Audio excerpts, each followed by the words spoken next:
Coming to you live from WRUE in Tennessee. It's the Scribbling Woman. Hi, I'm Nancy Rue. I am a scribbling woman, and so are you, and that's why we're having this conversation.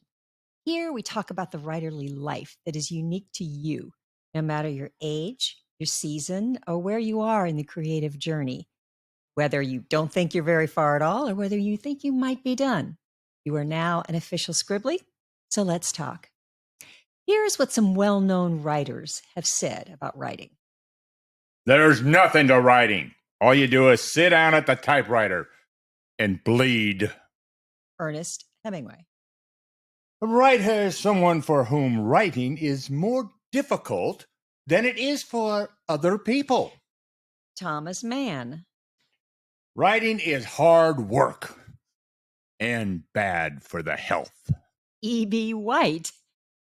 All the sources of those quotes are men. Bless their hearts, they make it sound like writing is right up there with storming the castle and poking a fork in your eye. Okay, yeah, sometimes it is hard work. There are moments when you do have to open a vein. But in this episode, which is part of the series about respecting our writing and our writerly lives, I'd like to soften that approach a little bit so that we can hold who we are and what we do in high regard. So let's treat writing as we do a friend. We all have friends. Yeah, you're my friends, I hope. So let's extend that metaphor a little bit. How do you treat your friends? Well, I think we encourage our friends when they're way down in the dumps or high up in the crazy tree. I think my friends and I take turns doing that.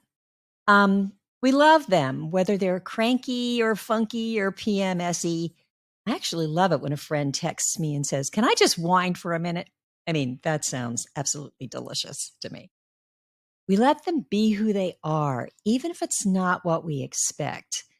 I love those moments when someone I think I know really well reveals something I didn't know or shows me a different side of herself. We accept where they are right now, celebrate how far they've come. And if perfection were actually what we needed in a friend, I know that I wouldn't be one and I sure wouldn't have any. I think we appreciate their wisdom and their integrity.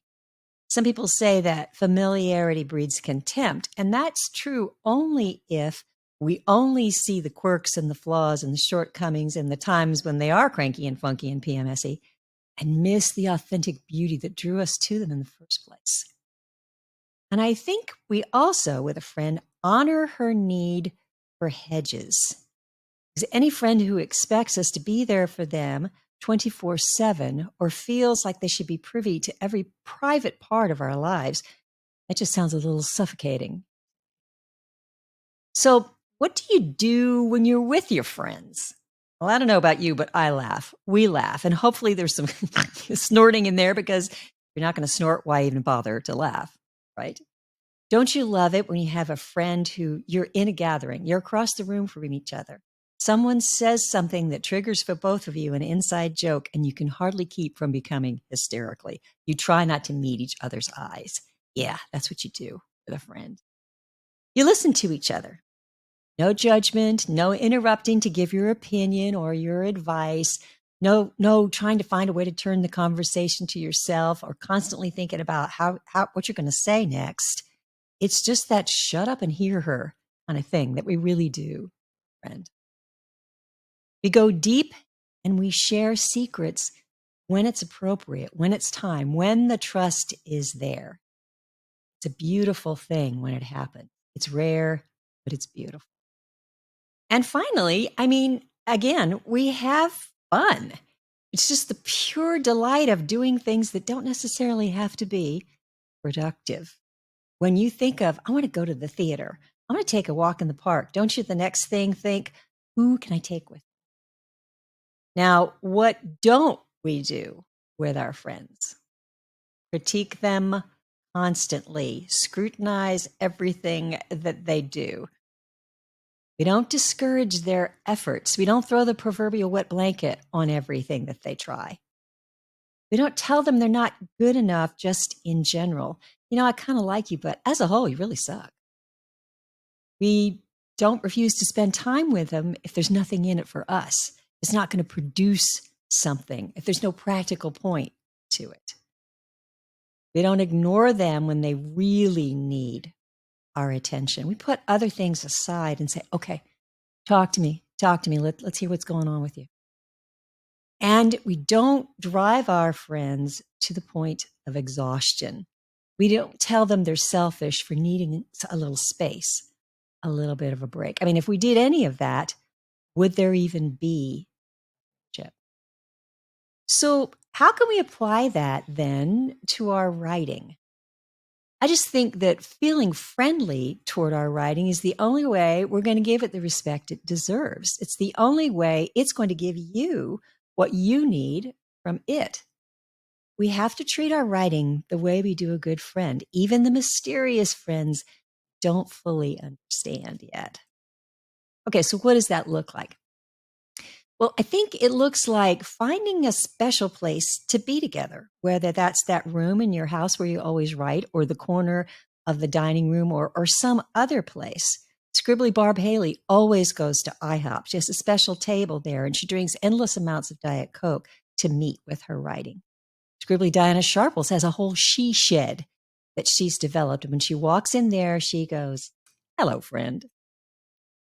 I think we treat what does that look like? It looks like giving yourself time to get to know each other rather than going right for the jugular. I mean, you don't look at a friend that you've just met. You're going out to coffee for the first time. You don't say, "So, have you ever had an affair?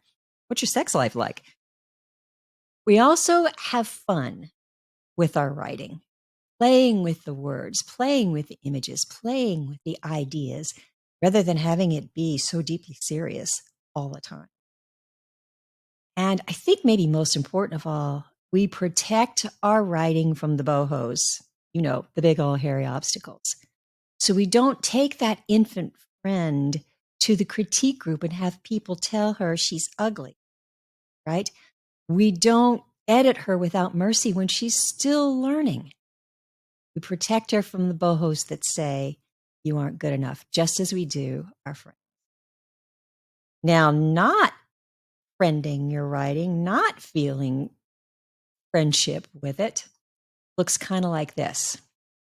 It feels like you're writing something that you should write, but your heart really isn't in it. It's kind of like when you were little, your mom's friends had kids and you played with them and they were your friends. And then as you got older, you realize we don't have anything in common. You're really not the person I would have chosen for myself.